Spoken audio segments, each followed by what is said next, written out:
তুমি বিশ্বাস কৰা ভগৱন্তই আমাৰ লগত কেৱল লুকা-ভাকু খেলিছে। এই সংসাৰ বজাৰত লুকাই থকা ভগৱন্তক বিচৰাটোৱে আমাৰ লক্ষ্য হ'ব লাগিব। প্ৰভুৰ ইচ্ছা, প্ৰভুৱে নিজকে অনেক ৰূপ কৰি লৈছে। যদিও প্ৰভু এক, আমি কোননো প্ৰভুৰ অংশই। আৰু এইবোৰ যি সংসাৰৰূপী মায়া, এই সংসাৰৰূপী মায়ানো কাৰ? প্ৰভুৰে। এই সংসাৰৰূপী মায়াত প্ৰভু বিচৰণ কৰি ফুৰিছে। ভক্তজনে তাতে দেখিব আৰু অভক্তজনে গন্ধকে নাপাব প্ৰভুৰ। ভক্ত আৰু অভক্তৰ মাজত বহুত পাৰ্থক্য আছে। অভক্তই এই সংসাৰৰূপী মায়া বজাৰখনত যিবোৰ সামগ্ৰী সজাই থৈ দিছে সেইবোৰত ভুল গৈ প্ৰভুক পাহৰিব। আৰু ভক্তই এই সংসাৰৰূপী বজাৰখনত মোহ নগৈ কিনা বেচা কৰিব, কিন্তু তাত নিৰ্লিপ্ত হৈ প্ৰভুক বিচাৰিব। কেৱল প্ৰভুৰ সৈতে লিপ্ত হোৱাটো বিচাৰিব, প্ৰভুক প্ৰাপ্ত কৰাটো বিচাৰিব। কাৰণ তেওঁ এই সংসাৰৰ ভোগৰ সামগ্ৰী প্ৰাপ্ত কৰা জীৱনৰ লক্ষ্য নহয়। জীৱনৰ লক্ষ্য হৈছে ভগৱন্তক প্ৰাপ্ত কৰা। কাৰণ ভক্তই ভগৱন্তৰ ৰহস্য জানে, যিহেতু তেওঁ প্ৰভু ভগৱন্তই ভৰসা। প্ৰভু ভগৱন্তৰ ওপৰতে নিৰ্ভৰ কৰি চলে। না প্ৰভুৰ বাহিৰে কোনোবা আছে, না কোনোবা থাকিব। কেৱল প্ৰভু, কেৱল ঈশ্বৰ। সেয়ে ভক্তই এই সংসাৰত থাকিও প্ৰভুৰ স্থিতিক অনুভৱ কৰিব পাৰে। এই মায়া সংসাৰৰ প্ৰভাৱত থাকিও প্ৰভুক অনুভৱ কৰিব পাৰে, কিন্তু অভক্তই নোৱাৰে। অভক্ত সম্পূৰ্ণভাৱে অবিশ্বাসী, নাস্তিক। ধৰ্ম কৰ্ম এইবোৰক লৈ তেওঁ বেছি গুৰুত্ব নাই। অধৰ্ম আচৰণ কৰি অন্তঃকৰণ কোনোদিন আনন্দিত কৰিব নোৱাৰি। অন্তৰ মন প্ৰফুল্লিত কৰিবলৈ ভগৱন্তক অনুসৰণ কৰাটো আৱশ্যক। সকলো কিন্তু ভগৱন্তৰে খাই থাকে। ভগৱন্তই সৃষ্টি কৰি থোৱা বস্তুবোৰে খাই থাকে আৰু সৃষ্ট বস্তুবোৰে ব্যৱহাৰ কৰি থাকে, কিন্তু অনুভৱ কৰিব নোৱাৰে যে এইবোৰ ভগৱন্তৰে সৃষ্টি। এই ভাতমুঠি যে খাবলৈ পাইছা ৰাতিপুৱা শোৱাৰ পৰা উঠিয়ে, এইবোৰ সমস্ত প্ৰকৃতিকাৰ ঈশ্বৰৰ। প্ৰকৃতিৰ পৰা যিবোৰ সৃষ্টি হৈছে এইবোৰ সমস্ত ভগৱন্তই সৃষ্টি কৰিছে। যি তুমি জন্ম হোৱাৰ আগত আছিলে, এতিয়াও আছে আৰু ভৱিষ্যতলৈও থাকিব। তুমি ভোগ কৰি শেষ কৰিব নোৱাৰিবা। ভগৱন্তই তোমাৰ বাবেই নহয়, এই পৃথিৱীত যিমানবোৰ জীৱই বসবাস কৰিছে নানা ধৰণৰ তেওঁলোকৰ কাৰণে খাদ্য প্ৰস্তুত কৰি থৈ দিছে। সকলো বেলেগ বেলেগ জীৱৰ কাৰণে বেলেগ বেলেগ খাদ্য প্ৰস্তুত কৰি থৈছে। তেওঁৰ মহিমাক কি বুজিবা? তেওঁৰ মহিমাক বুজাটো ইমান সহজ নহয়। এই পৃথিৱীত কোনটো বস্তু ভগৱন্তৰ নহয় বুলি তুমি ক'ব পাৰিবা? মই সৃষ্টি কৰিছো বুলি ক'ব পাৰিবা? তোমাৰ দ্বাৰা সৃষ্টি হৈছে, নোহোৱাকৈ থকা নাই। কিন্তু তুমি সৃষ্টি কাৰ সহায়ত কৰিছা, কাৰ বস্তু সংগ্ৰহ কৰি কৰিছা, এইটো লক্ষ্য কৰিবা। সহায়ক কোন হৈছে ইয়াত? প্ৰথমে কৈছো, তোমাৰ দ্বাৰা চকু, কাণ, নাক, মুখ, জিভা, ভৰি, হাত এইবোৰ সৃষ্টি হোৱা নাই। তুমি নিজে সৃষ্টি কৰি লোৱা নাই। তুমিয়ে প্ৰথম মানুহটো যি দৃশ্যৰ দ্ৰষ্টা হৈ আছা। তুমি নিজে জানিছানে মোৰ এই শৰীৰটো কেনেকৈ বাঢ়িলে, কেনেকৈ ডাঙৰ হ'ল, কেনেকৈ কোনে সজালে, কেনেকৈ এই মনুষ্য শৰীৰটো হ'ল, কেনেকৈ এই মনুষ্য শৰীৰটো মৰিব এদিন?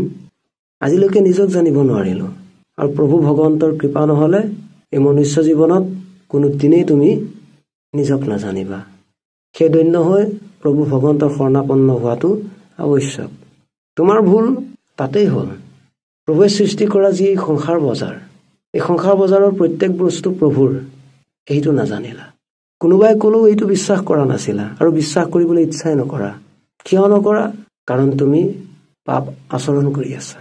তোমাৰ হৃদয়ত পাপ আছে, মহাপাপচয় আছে, যাৰ হৃদয়ত ভকতিৰ কথা নপখে কৰ্ণত। অসম্ভৱ। ভক্তি, জ্ঞান, মুক্তি, বৈৰাগ্য এইবোৰতো তোমাৰ কাৰণে এটা শব্দহে। ভক্তৰ কাৰণে এই শব্দবোৰ কিন্তু ভক্তৰ জীৱন। এই শব্দক অনুসৰণ কৰি এই শব্দৰ আখৰে আখৰে জীৱন নিৰ্বাহন কৰে। ভক্ত ভগৱন্তৰ দ্বাৰা পৰিচালিত হৈ আছে আৰু তুমি ভগৱন্তৰ সৃষ্ট মায়াৰ দ্বাৰা পৰিচালিত হৈ আছা। সেই তুমি মায়াত আকৃষ্ট হৈছা। মায়াকৃত এই সংসাৰৰ যি বস্তু সামগ্ৰী, তাত আকৃষ্ট হৈ মায়াক সত্য মানি মায়াকৃত বুলি মায়াৰ খাই আছা।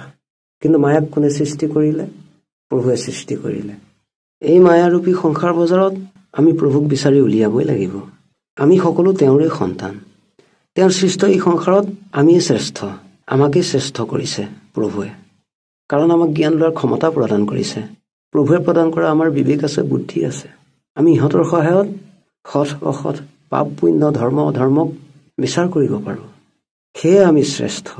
কিন্তু অন্য যোনিবোৰ কুকুৰ, মেকুৰী, ছাগলী, গাহৰি, কীট পতংগ, পোক পৰুৱাৰ পৰা আদি কৰি এইবোৰত জানো জ্ঞান বৈৰাগ্য মুক্তি ভক্তি প্ৰেম এইবোৰ আছে?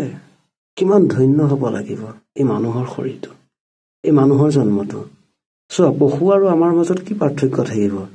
কাৰণ পশুজনীবোৰত হৰিৰ সেৱা, হৰিৰ পূজা উপাসনা, হৰিৰ গুণ গৰিমা, তপ জপ যাগ যজ্ঞ ধ্যান সমাধি এইবোৰৰ জ্ঞান জানো থাকে? কিন্তু এই মনুষ্য জীৱনটোত চোৱাচোন, এই সমস্তবোৰ প্ৰাপ্ত কৰা যায়, এই সমস্তবোৰ অনুভৱ কৰা যায়। কিমান ধন্য আমি যে প্ৰভুৱে দয়া কৰি মনুষ্য জন্মটোত জ্ঞান বিবেক জাগৃত কৰিবলৈ এই সমস্ত সম্পদবোৰ প্ৰভুৱে প্ৰদান কৰিছে। মনুষ্য জন্মলৈ যদি এইবোৰ প্ৰাপ্ত নকৰো, এইবোৰৰ যদি সম্যক জ্ঞান নাথাকে, তেন্তে আমাৰ মনুষ্য জন্মৰ সাৰ্থকতা কি থাকিল? মনুষ্য জন্মৰ পৰম লাভ কি থাকিলে? এইবোৰৰ পৰা আঁতৰিলে দেখোন জীৱনটো লোকচানেই সম্পূৰ্ণভাৱে। ধৰ্ম, সত্য, অহিংসা, বিবেক, বুদ্ধি, জ্ঞান এইবোৰ নাথাকিলে পশুৰ দৰে হৈ পৰিম দেখোন। কাৰণ পশুৰ মাজত এইবোৰ পোৱা নাযায়। কি ভগৱন্তৰ সেৱা উপাসনা কীৰ্তন শ্ৰৱণ এইবোৰ পশুৱে বুজি নাপায়। পশুৱে কেৱল খাব লাগে, শুব লাগে, মৈথুন কৰিব লাগে এইবোৰে জানে। আৰু এইটো প্ৰকৃতিগত। যিহেতু আমি নজনাকৈয়ে পশুৰ দৰে এই তিনিটা কাম কৰোঁ। আমিও যদি পশুৰ দৰে বিবেক বুদ্ধি নখটাই জীৱনটো পৰিচালনা কৰোঁ, তেন্তে পশুৰ দৰে হৈ পৰিম। যদি জ্ঞান বিবেক বুদ্ধি খটাই জীৱনটোক পৰিচালনা কৰোঁ, তেন্তে জানিম যে আমি পশুতকৈ অলপ ওপৰ খাপৰ, পশুতকৈ আমি শ্ৰেষ্ঠ। তেতিয়া ক'ব পাৰিম যে আমি মনুষ্য জন্মলৈ পৰম লাভ কৰিছোঁ। নহ'লে দুৰ্লভ মনুষ্য জন্ম লোভীয়া পশুৰ অযোগ্য হ'ব।